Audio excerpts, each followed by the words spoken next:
Баяғы бір заманда шал мен кемпір болыпты. Олардың бақшасы бар екен. Бірде шал шалқан отырғызады. Шалқан үлкен болып өседі. Бір күні шал шалқанды жерден суырып алмақшы болады. Ары тартады, бері тартады. Бірақ шалқанды шығара алмайды.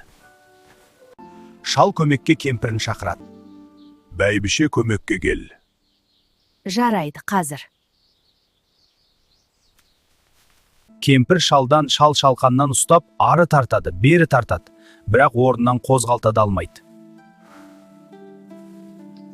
Бір көмекке немере қызын шақырады. Қызым, көмекке кел. Немересі кемпірден, кемпір шалдан шалқаннан ұстап, ары тартады, бері тартады, тағы да суырып шығара алмайды. Немере қызы итін шақырады. Итім, көмекке кел. Мен келдім.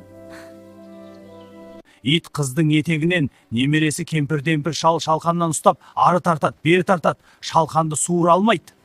Енді ит көмекке мысықты шақырады. Мысық, көмекке кел. Міне келдім. Мысық иттің құйрығынан ит қыздың етегінен немересі кемпірден ұстап, ары жұлғиды, бері жұлғиды, шалқан шықпайды. Мысық болса тышқанды шақырады. Тышқан, көмекке кел. Міне, келе жатырмын.